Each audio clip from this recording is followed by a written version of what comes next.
Escucha la naturaleza con Ornitronic.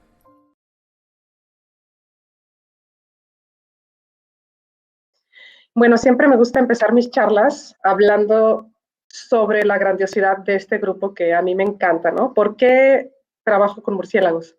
Bueno, uno, porque presentan una gran diversidad de especies y dentro de los mamíferos, los murciélagos son el segundo orden más diverso, seguido únicamente de los roedores. En México existen aproximadamente 138 especies de murciélagos, depende a qué taxónomo guste seguir. Y justamente esta diversidad de especies genera una tremenda diversidad funcional. Por esto los murciélagos son tan buenos proveedores de servicios ecosistémicos.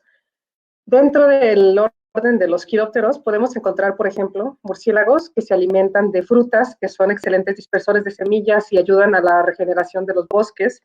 También encontramos a murciélagos que se alimentan de insectos y son supresores muy importantes de insectos, especialmente de aquellos de importancia económica, ¿no? Para los cultivos que se pueden volver plagas. Tenemos murciélagos que se alimentan de peces, murciélagos carnívoros que se alimentan de otros mamíferos e incluso hasta de otros murciélagos. Tenemos a los grandiosos murciélagos nectarívoros, que son polinizadores de plantas muy importantes en el país, como los agaves y los cactus columnares. También tenemos al famoso vampiro, que se alimenta exclusivamente de sangre, etcétera, ¿no? Entonces, dentro de este orden de mamíferos, pues tenemos una gran especialización de dietas, lo cual brinda una gran diversidad de funciones dentro de los ecosistemas. También una de sus grandes características es que son los únicos mamíferos voladores, y esto fue lo que les confiere la oportunidad de explotar muchos nichos, ¿no? Y ser tan diversos. Y pues finalmente, la característica en la cual voy a enfocar mi charla de hoy, que es la ecolocalización. También los murciélagos no son los únicos mamíferos que utilizan ecolocalización, pero sí pues son reconocidos por esta habilidad que tienen, ¿no?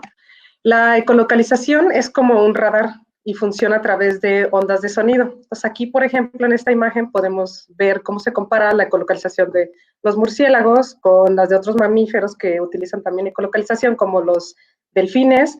Y bueno, aquí vemos nosotros, los humanos, cómo hemos aprendido de los animales utilizando este sonar para nuestro propio beneficio, ¿no?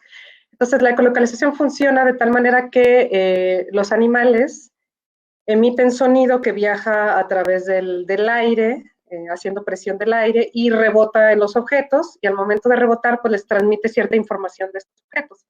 Aquí en el dibujo del murciélago, pues vemos que rebota en una polilla, que se le va a regresar al murciélago dando la información de si es algo que se quiere comer o no, por ejemplo. Y bueno, aquí en esta imagen vemos el rango de frecuencias que diferentes animales están adaptados a escuchar. Por ejemplo, aquí tenemos a nosotros los humanos, que tenemos un rango de frecuencias muy bajas, por ejemplo, que van de los 0 a tal vez los 10, 11, 12 kilohertz. Por ejemplo, aquí tenemos arriba los perros, que van hasta 30, 40 kilohertz. Aquí tenemos a las ballenas, que pues, también escuchan desde muy alto hasta más de 100 kilohertz. Y aquí, por ejemplo, tenemos a los murciélagos, ¿no? Que también van aproximadamente desde los 6 hasta los más de 100 kilohertz, es su rango de audición.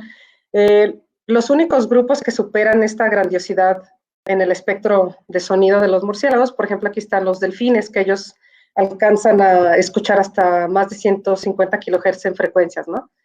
Entonces, en esta figura quiero demostrarles cómo los murciélagos se mueven en un espectro de sonido muy amplio, desde sonidos que nosotros escuchamos hasta sonidos que jamás podríamos escuchar de manera natural, ¿no?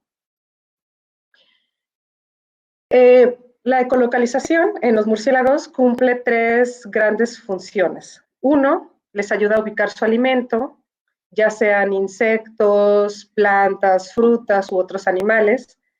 También les ayuda a la orientación espacial, les dice dónde están los obstáculos, qué tan grandes son los obstáculos, a qué distancia, etcétera. Entonces, por eso los murciélagos son tan buenos moviéndose en la oscuridad, ¿no? En la total falta de luz.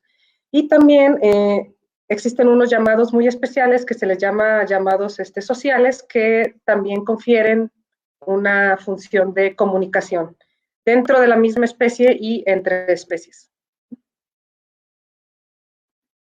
Y nosotros, para estudiar estas funciones de la ecolocalización, utilizamos softwares especializados que transforman este sonido en una forma de visualizarlo, ¿no? Y a esto se le llama sonograma, que es la representación gráfica del sonido. Entonces, estos sonogramas se comprenden de dos elementos principales. Uno que se le llama el oscilograma, que representa la energía del llamado y el tiempo del llamado. También tenemos otro elemento que es el espectrograma, que representa la frecuencia del llamado y el tiempo del llamado. El tiempo, que lo vemos aquí en este eje, por lo general lo representamos en milisegundos, y las frecuencias en kilohertz, porque son frecuencias muy altas. Entonces, por ejemplo, aquí este llamado que les muestro en la imagen tiene un rango de frecuencias, por ejemplo, que va desde los 40 kilohertz hasta los casi 100 kilohertz, ¿sí? Entonces, esta es la forma en la que nosotros pues visualizamos los sonidos y tratamos de definir a qué especie pertenecen estos sonidos, ¿no? Pues precisamente porque los murciélagos tienen esta característica muy particular dentro de los mamíferos, que utilizan la ecolocalización para muchas cosas, pues ha habido un gran interés, ¿no?, en estudiar la ecolocalización. Entonces, desde que se descubrió la ecolocalización en 1940 hasta la fecha, han habido muchos avances tecnológicos que nos han permitido profundizar cada vez más en este mundo sonoro de los murciélagos. Entonces, por ejemplo, aquí en esta imagen vemos cómo han avanzado unos aparatos especiales que utilizamos nosotros que se llaman detectores ultrasónicos para justamente estudiar estos sonidos de los murciélagos.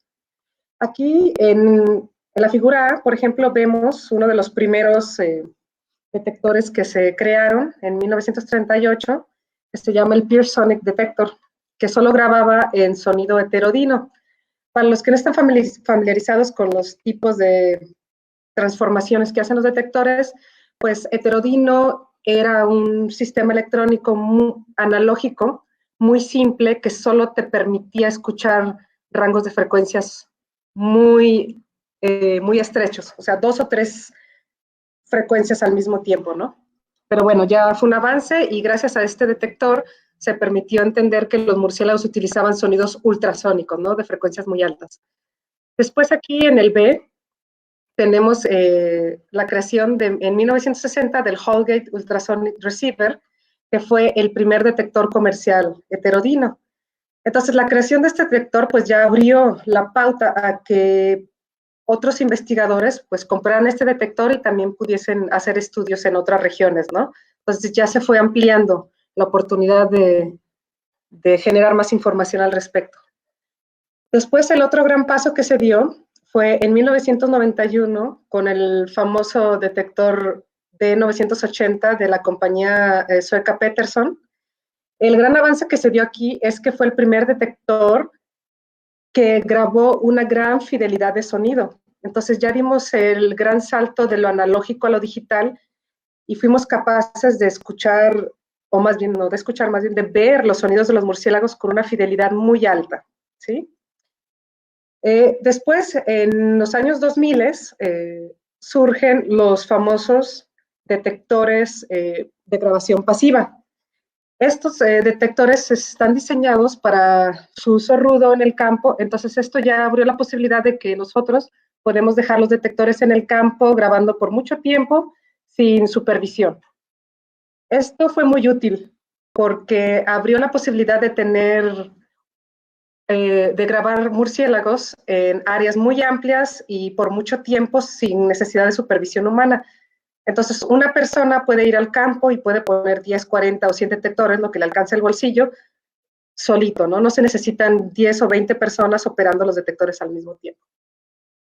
Posteriormente, en el 2017, aquí en esta imagen surge el AudioMod. Este es un software y un hardware de uso libre. Esto es un gran avance. Entonces, cualquier persona que sepa suficiente electrónica puede entrar a las páginas diseñadas de AudioMod, bajar el diseño y hacerlo de manera, se podría decir, artesanal, ¿no? Entonces, AudioMod bajó muchísimo los costos de los detectores, ¿sí? Lo cual pues ya permite de que puedas comprar 100 detectores en lugar de 2 o 3, ¿no? Se redujo mucho el costo. Por ejemplo, mientras un SongMeter con los impuestos y todo aquí en México te vale unos 20,000 pesos, un AudioMod te podría costar hasta 2,000 pesos, ¿no? Entonces, una reducción muy grande del costo. Y bueno, después, bueno, más bien un poco antes, en el 2015, también surgen los micrófonos muy pequeños que ya se les pueden poner a los murciélagos para que los carguen mientras están volando.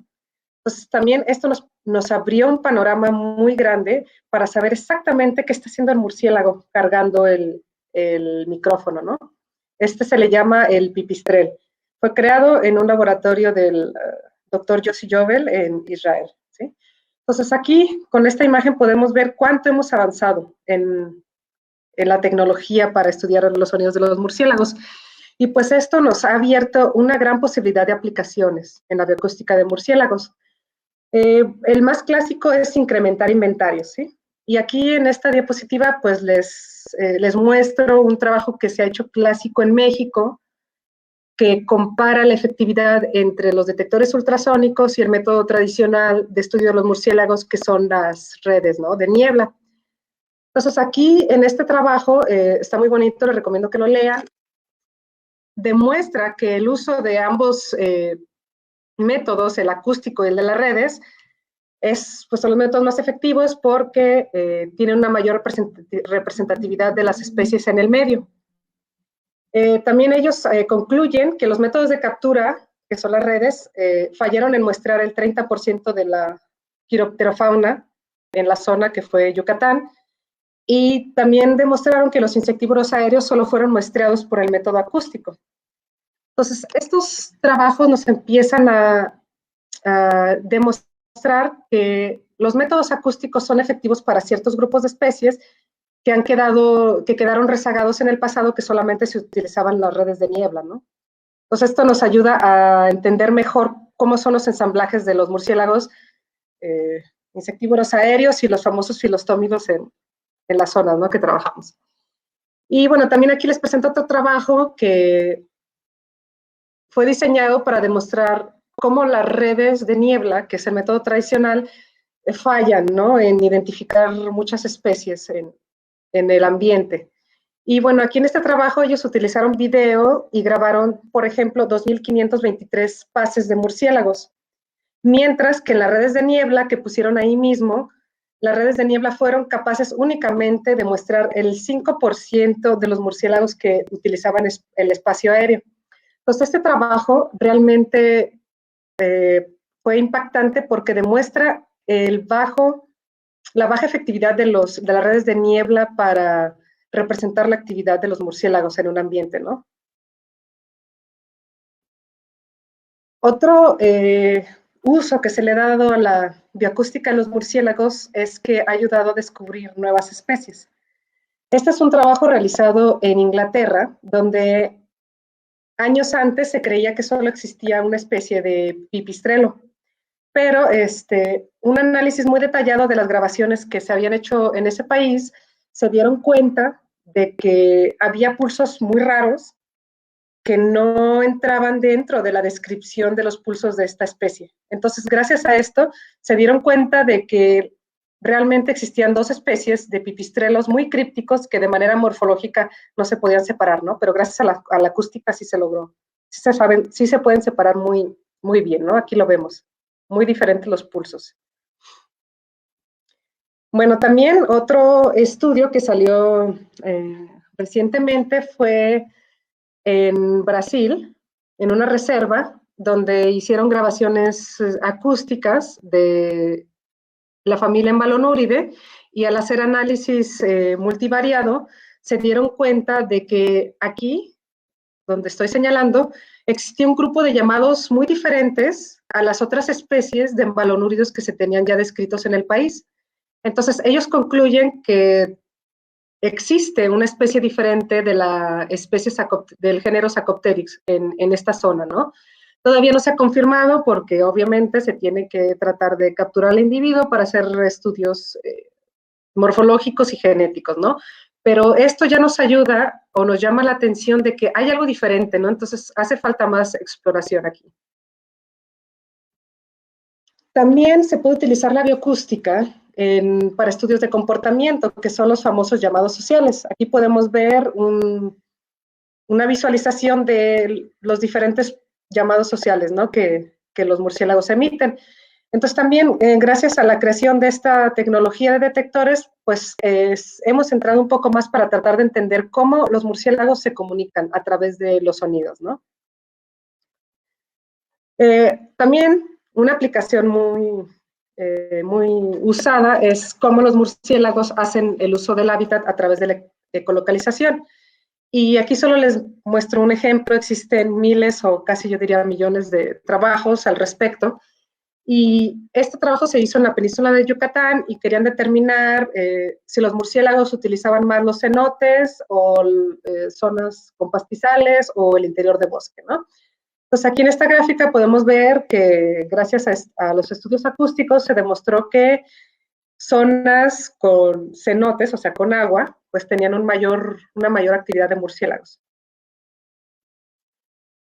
Muy importante, podemos utilizar la bioacústica de murciélagos para hacer trabajos de conservación y este tema ha tomado mucho auge en los últimos años, ¿no? Con todo este problema del antropoceno. Entonces, existe una gran gama de temas que se pueden abordar con los estudios bioacústicos. Aquí solo les pongo un ejemplo. Por ejemplo, podemos ver cómo la urbanización afecta ciertas especies o ciertos gremios de murciélagos, comparando zonas urbanas con zonas menos urbanizadas o zonas con vegetación dentro de las ciudades, ¿no? También se han hecho muchos estudios sobre cómo la fragmentación de bosques o las fragmentaciones de hábitat van homogeneizando las especies de murciélagos y van reduciendo la diversidad funcional en paisajes ya muy alterados. Y últimamente también ha surgido una área muy interesante de cómo la luz afecta ciertas especies de murciélagos. Y estos estudios han ido encaminados para justamente dar recomendaciones sobre el alumbrado público para que sea más amigable a la fauna en general. Y bueno, finalmente, pues por lo que les expliqué de que ya existen detectores pasivos que requieren muy poco trabajo humano para operarse, pues se ha incrementado mucho el uso de los detectores para monitoreo. Y bueno, aquí les pongo una imagen, una de las aplicaciones más utilizadas en el país para hacer monitoreo de los parques eólicos, ¿no?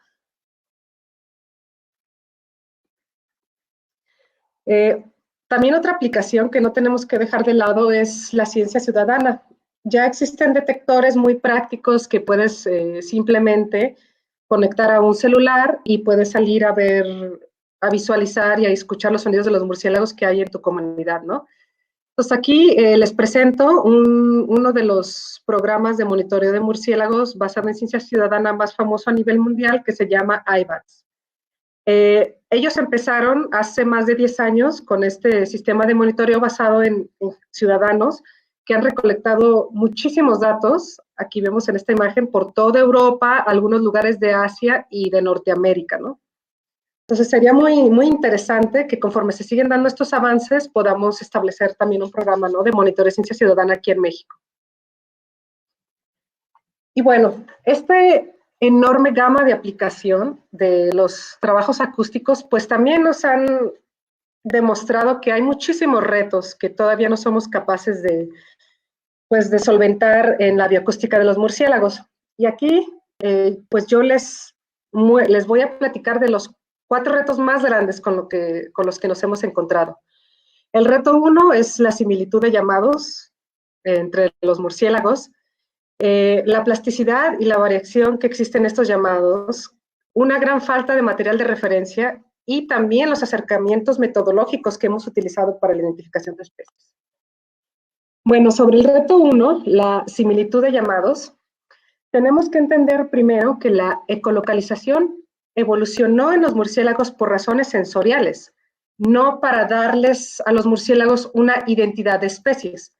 Y esto es diferente, por ejemplo, con las aves. Las aves sí cantan o sí emiten sonidos para que exista una cohesión grupal entre especies, mientras en los murciélagos no. Por ello, pues obviamente murciélagos que tienen los mismos retos sensoriales, pues sus llamados se parecen, aunque sean de diferente especie.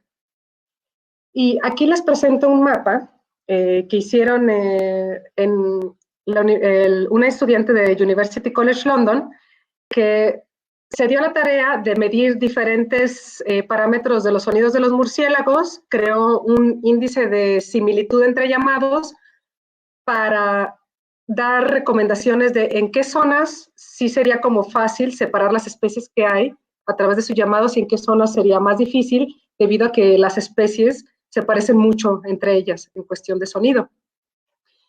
Entonces, este mapa nos dice que las zonas que están muy rojas, pues es como hay mucha similitud entre los llamados de las diferentes especies, mientras que en las zonas verdes, pues hay poca similitud.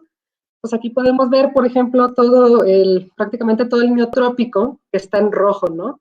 Entonces esto nos dice que las especies que habitan en estas zonas son muy similares, sus llamados entre ellas, ¿sí? Y bueno, aquí abajo, en estos sonogramas les pongo a diferentes especies del género Myotis, que pues los que han trabajado con bioacústica saben que son un dolor de cabeza porque casi todas las especies se parecen en sus llamados, ¿no? Entonces es muy difícil separarlas. El reto 2 es la gran plasticidad y variación que existen entre llamados de las especies, incluso dentro de la misma especie.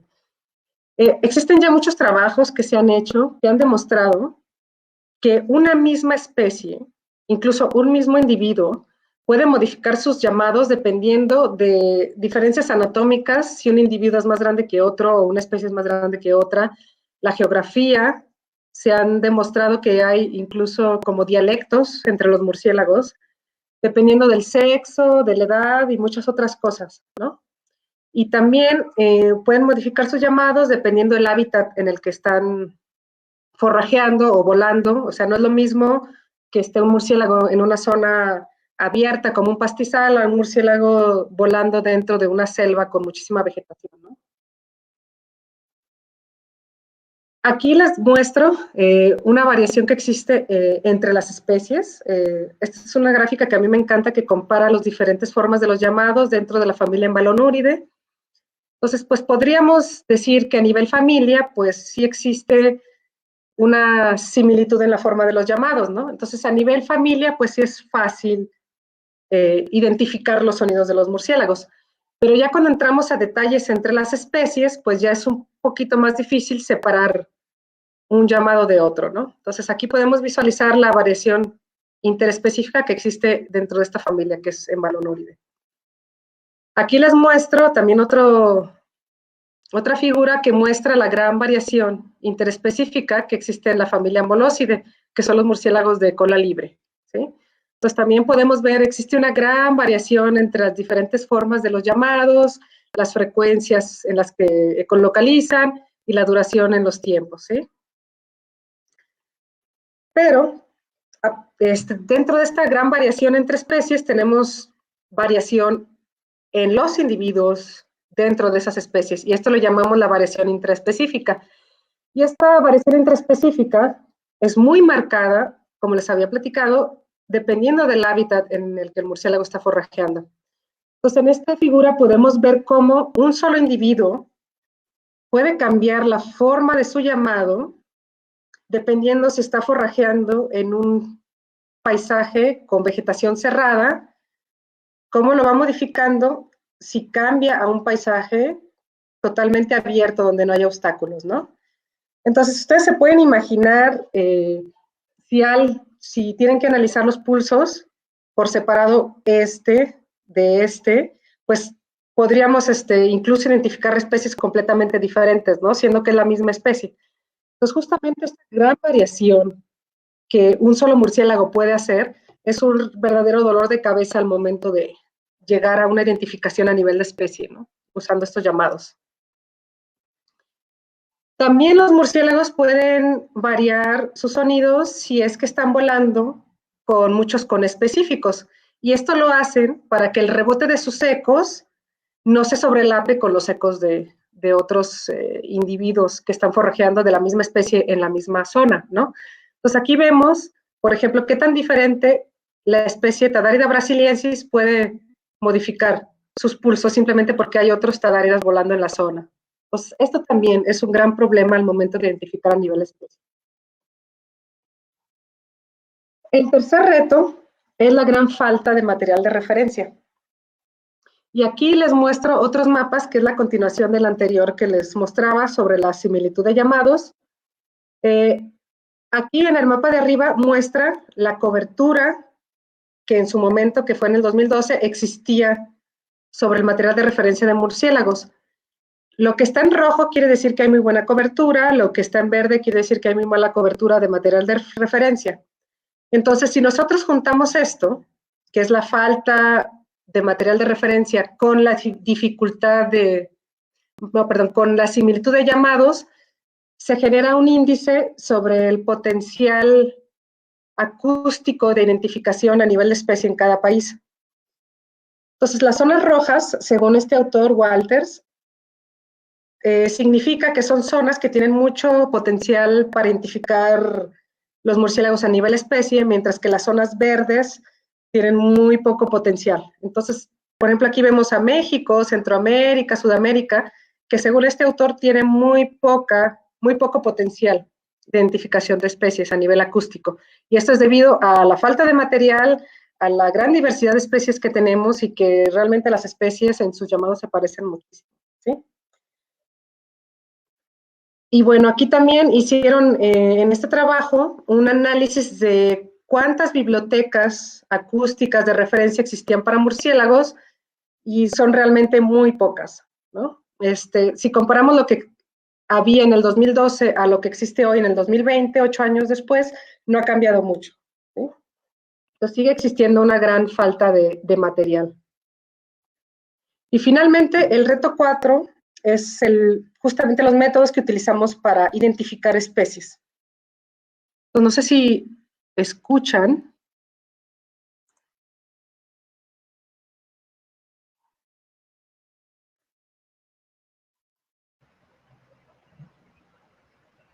No, me parece que no. Sí.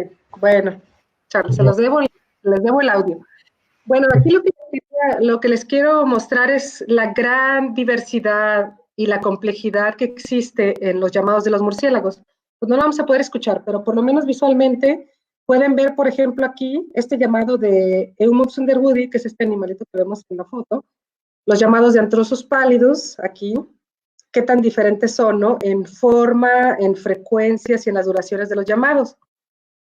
Aquí también vemos algunas otras especies, Pteronotus parnelli y Myotis volans, ¿no? Entonces, esto es simplemente para que contextualicen qué tan diferentes y qué tan complejos son los llamados. Pero esta complejidad nosotros la hacemos muy simple. Entonces, la forma en la que nosotros analizamos los sonidos de los murciélagos es midiendo unas cuantas cosas de sonidos. Entonces, en este diagrama se representan los parámetros que más frecuentemente medimos para tratar de identificar especies a través de los pulsos. Por ejemplo, utilizamos la duración del llamado, utilizamos las frecuencias en las cuales terminan los llamados, las frecuencias en las cuales inician los llamados, qué tantas frecuencias abarcan los llamados desde su inicio a su final, ¿no? Entonces, si se fijan, una complejidad muy grande de un llamado lo hacemos muy simple. Y utilizamos métodos estadísticos también muy simples para llegar a determinar una especie, que es los análisis de funciones discriminantes, que son simplemente métodos multivariados. Entonces, realmente tratamos de utilizar matemáticas nada complejas.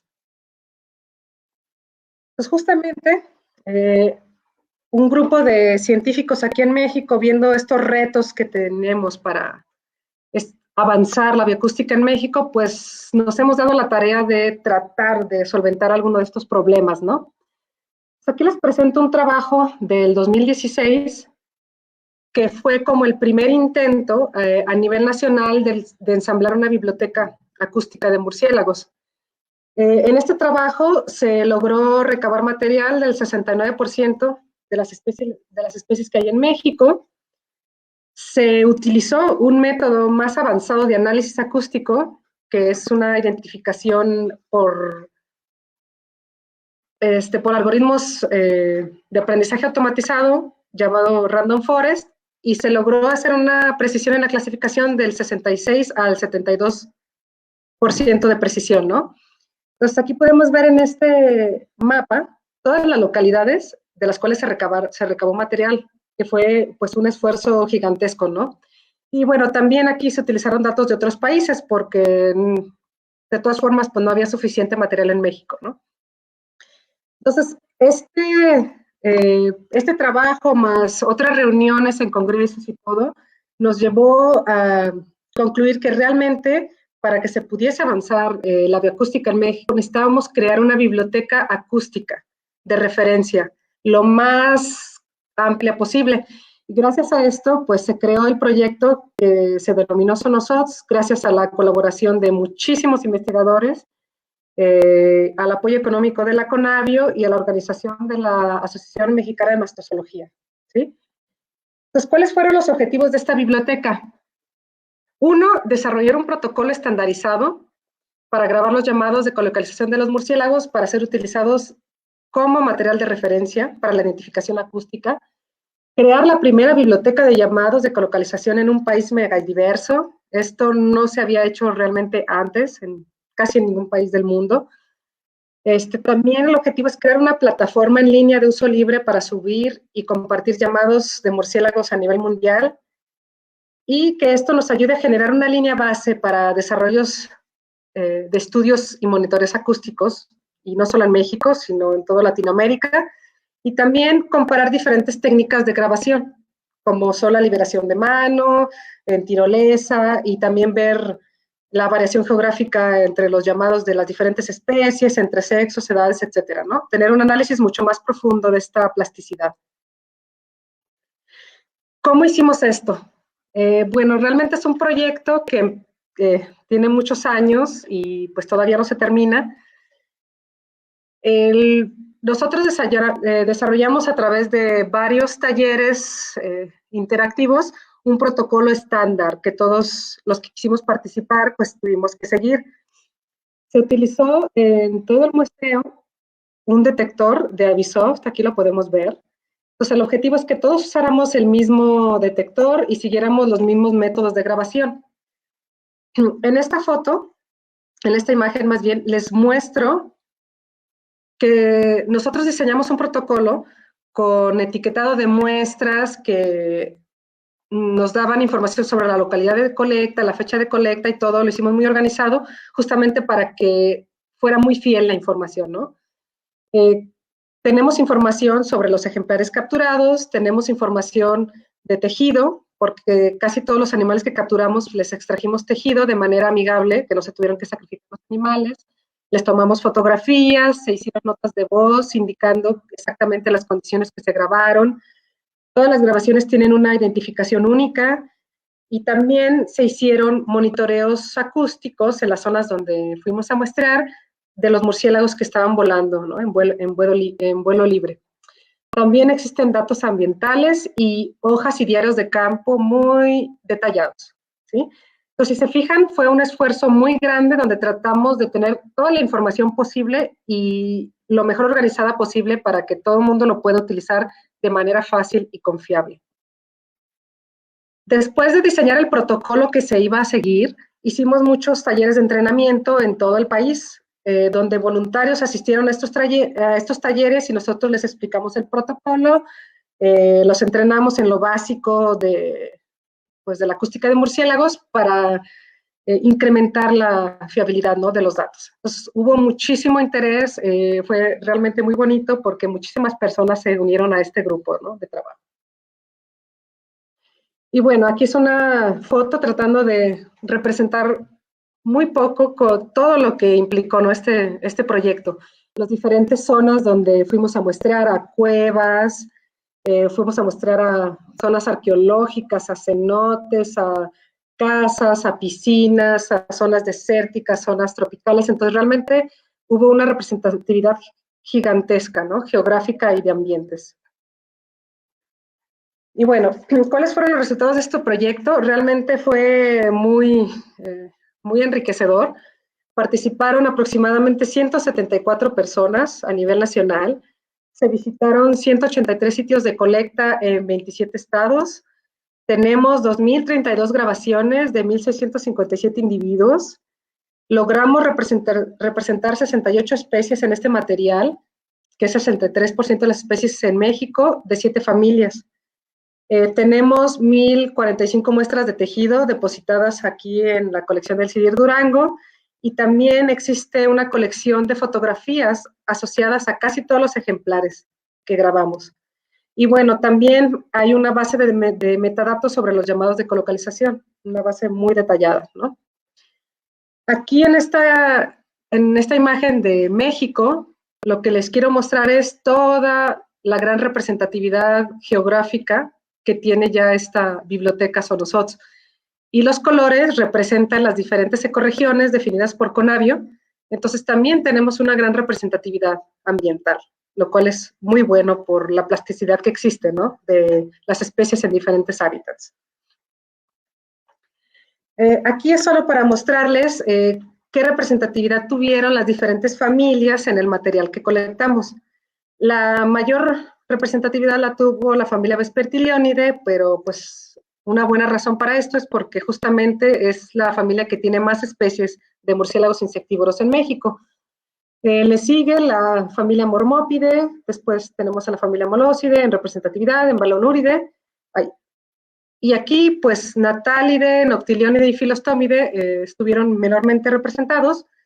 Natálide y Noctilionidae, pues, porque solo hay 2 especies en México, y Filostomide porque son los famosos murciélagos susurradores, ¿no? Los que se creen no tienen mucho potencial de monitoreo acústico. Pero bueno, ese es otro tema para otra charla. Y bueno, en esta figura, o en este cuadro, les quiero mostrar los diferentes métodos de grabaciones que utilizamos, que los que han trabajado con murciélagos pues saben que es importante también tener esta información.